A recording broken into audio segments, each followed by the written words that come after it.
ભારત માતા કે આટલું ધીમું ન હોય. ગુજરાત સરકાર અહીં બેઠી છે. ભારત માતા કે, ભારત માતા કે જય સરદાર. સમાજ લેવા પાટીદાર સમાજ દ્વારા આજના સન્માન કાર્યક્રમમાં આપણી વચ્ચે ઉપસ્થિત આપણા રાજ્યના યશસ્વી મુખ્યમંત્રી આદરણીય ભૂપેન્દ્રભાઈ પટેલ સાહેબ, એવા જ નાયબ મુખ્યમંત્રી આદરણીય હર્ષભાઈ સંઘવી સાહેબ, કેન્દ્રીય મંત્રી શ્રી મનસુખભાઈ માંડવિયા સાહેબ, પ્રદેશ ભાજપના અધ્યક્ષ આદરણીય જગદીશભાઈ વિશ્વકર્મા સાહેબ, કેન્દ્રીય મંત્રી સી આર પાટીલ સાહેબ, કેબિનેટ મંત્રી આદરણીય જીતુભાઈ, આદરણીય કમલેશભાઈ, સ્ટેજ ઉપર બિરાજમાન સૌ સન્માનીય મંચ, અહીંયા ઉપસ્થિત કણમાંથી મણ પેદા કરે એવો મારો વાલો સમાજ, ખાસ કરીને પ્રથમ તો સમાજના દીકરા તરીકે જ્યારે સમાજ સન્માન કરતો હોય ત્યારે હું સમાજ પાટીદાર સમાજનો હૃદયપૂર્વક આભાર માનું છું કે જે રીતે એક સમાજના દીકરાને પ્રોત્સાહિત કરવા માટે જ્યારે સમાજ સન્માન કરતો હોય ત્યારે અમને પણ ગૌરવની લાગણી થતી હોય છે. મિત્રો, સરકાર દ્વારા, પાર્ટી દ્વારા જે જવાબદારી મળી છે એ જવાબદારી સારી રીતે નિભાવી શકાય એમાં આપ સૌના આશીર્વાદ અમને કાયમિક માટે મળતા રહે એવી પણ અમે પ્રાર્થના કરીએ છીએ.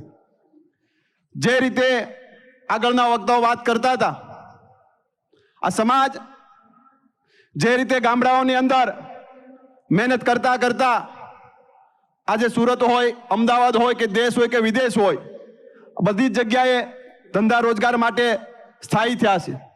પણ ગામડાઓ પણ એટલા માટે આપણા માટે જરૂરી છે કે ગામડાની અંદર રહેતા આપણા મા બાપ, આપણા વડીલો, એમની મહેનતના કારણે, એમના આશીર્વાદ થકી આજે આપણે દરેક ક્ષેત્રે આપણી પ્રગતિ સારી રીતે કરી શકાશે.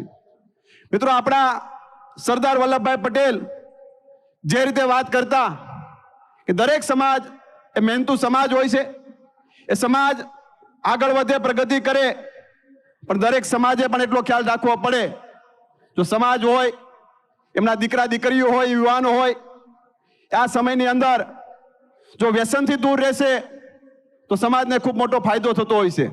આર્થિક રીતે તો થાય પણ શારીરિક રીતે પણ ફાયદો થતો હોય છે. ખાસ કરીને મારા દેશના યશસ્વી વડાપ્રધાન આદરણીય મોદી સાહેબને અભિનંદન આપવા પડે કે જે પણ પરિસ્થિતિની અંદર કોઈ પણની ઘરે કોઈ આકસ્મિક બીમારી આવે અને મોદી સાહેબ દ્વારા રાજ્ય સરકાર અને કેન્દ્ર સરકાર દ્વારા 5-5 લાખ રૂપિયાના આયુષ્માન કાર્ડની વ્યવસ્થા કરે. એક વ્યવસ્થા દ્વારા કોઈ પણની ઘરે બીમારી આવી એક કાર્ડ હોસ્પિટલ ઉપર મૂકે, 1 રૂપિયાનો ખર્ચ કરવો ન પડે, એનું નામ નરેન્દ્રભાઈ મોદી છે.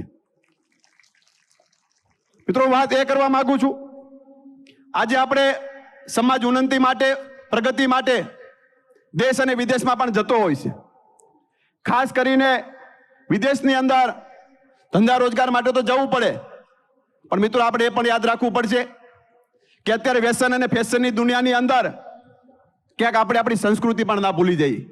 આપણી સંસ્કૃતિનો આપણો વારસો એ આપણે કાયમિક માટે જાળવી રાખવો પડશે. જે રીતે ગામડાને ઉજાગર કરવા માટે સુરત, અમદાવાદ કે અન્ય જગ્યાએ રહેતા તમામ વતન પ્રેમીઓ દ્વારા ગામડાને ઉત્થાન કરવા માટે, ગામડાને ઊભા કરવા માટે અહીંયા બેઠેલો દરેક સમાજ, સ્ટેજ ઉપર બિરાજમાન સૌ સન્માનીય મંચ એ કાયમિક માટે મહેનત કરતા પણ હોય છે. ગામડાને સપોર્ટ આપવા માટે, ગામડાને જરૂર પડે ત્યારે અહીંયા બેઠેલો અવાજ એ ગામડાના હરહંમેશને માટે મદદ કરવા માટે આવતો હોય છે. મારે એ વાત કરવી છે કે વ્યસનથી દૂર રહેશો તો આપને ફાયદો થવાનો છે.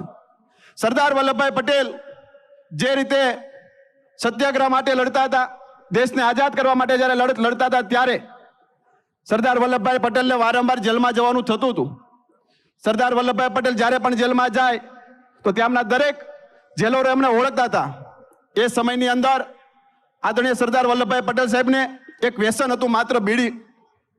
તો ત્યાંના જેલરો એમને ઓળખે, જેવા સાહેબ ત્યાં જાતા, જેલની અંદર વારંવાર જવાનું થતું. એકવાર ત્યાંના જેલરે સરદાર વલ્લભભાઈ પટેલને બીડી માટે આમ હાથ કર્યો, સરદાર વલ્લભભાઈ પટેલ આમ હાથ લાંબો કરે છે. ત્યારે સરદાર વલ્લભભાઈ પટેલને મનમાં વિચાર આવે છે કે આ દેશને આઝાદ કરવા માટે નીકળો છું અને હું કોઈ પાસે હાથ લાંબો કરું એ મને પરવડે નહીં. આ વ્યસન એ મારે છોડવું પડે અને ત્યારે જ સરદાર વલ્લભભાઈ પટેલે નિર્ણય કર્યો અને એમને વ્યસનને ત્યાગ કર્યો. મિત્રો, આપણે પણ આપણા જીવનની અંદર કોઈ વ્યસન ના આવે એમના માટે પણ આપણે પૂરેપૂરી કાળજી રાખવી પડશે. વ્યસનના કારણે પરિવાર પણ બરબાદ થતા હોય છે. આપણા કમાયેલા નાણાં એ હોસ્પિટલમાં જતા રહેતા હોય છે. એવું પણ ના થાય એની પણ કાળજી રાખવી પડશે. હું વિશેષ સમય લેતો નથી, પણ સમાજ સુરત પાટીદાર સમિતિ દ્વારા જે રીતે સમાજના વિરલાઓનું, સમાજના યુવાનોનું, આદરણીય મુખ્યમંત્રી સાહેબ હોય, ડેપ્યુટી સીએમ સાહેબ હોય, પ્રદેશ અધ્યક્ષ હોય, આ તમામનો જે રીતનો સન્માન કાર્યક્રમનું આયોજન કર્યું છે એ બધા તમામ સમગ્ર ટીમનો હું હૃદયથી આભાર માનું છું. એક સમાજના દીકરા તરીકે જ્યાં પણ જરૂર પડે ત્યારે વિના સંકોચે યાદ કરજો. હળતા રહેવું, મળતા રહેવું અને સૌને એકબીજાને ઉપયોગી થતા રહેવું. આપ સૌનો આભાર. અસ્તુ. વંદે માતરમ. ભારત માતા કી જય.